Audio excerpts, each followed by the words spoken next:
ఈ ఒక్క వీడియో చూస్తే మరణం అనేది మనిషికి ఎలా వస్తుందో మీకు తెలిసిపోతుంది.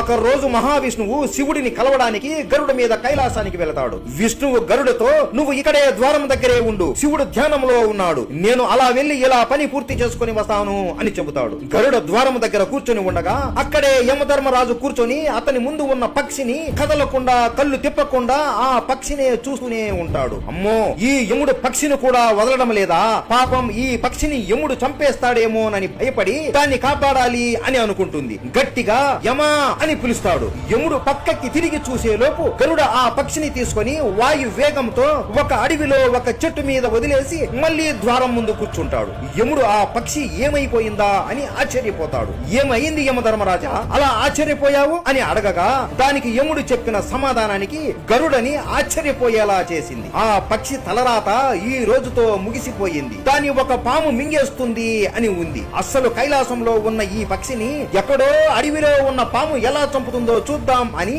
ఇక్కడికి వచ్చాను. ఇప్పుడేమో ఈ పక్షి కనబడడం లేదు అని నవ్వుతూ వెళ్లిపోతాడు. అప్పుడు తెలిసింది గరుడకి, చావుని ఎవరు ఏమి చేసినా తప్పించుకోలేరు అని. ఈ కథ నుండి మీరు ఏం నేర్చుకున్నారో కామెంట్ చేయండి, చూద్దాం. హర హర మహాదేవ.